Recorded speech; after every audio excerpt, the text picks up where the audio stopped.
പാലക്കാട് ജില്ലാ അഡീഷണൽ കോടതിയാണ് നെന്മാറ സജിത കൊലക്കേസിൽ ചെന്താമര കുറ്റക്കാരനാണെന്ന് വിധിച്ചത്. 2019 ചെന്താമര സജിതയെ കൊലപ്പെടുത്തുന്നത്.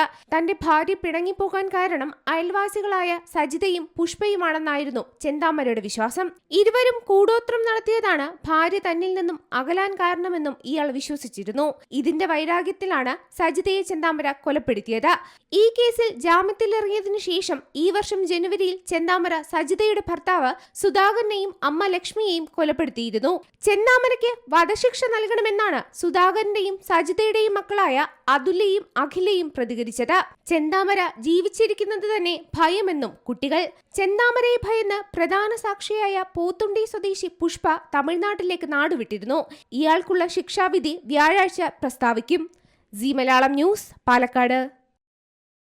ഏറ്റവും പുതിയ വാർത്തകളും വിശേഷങ്ങളും വിരൽത്തുമ്പിലറിയാൻ സീ മലയാളം ന്യൂസ് എല്ലാ ഡിജിറ്റൽ പ്ലാറ്റ്ഫോമുകളിലും ലഭ്യം.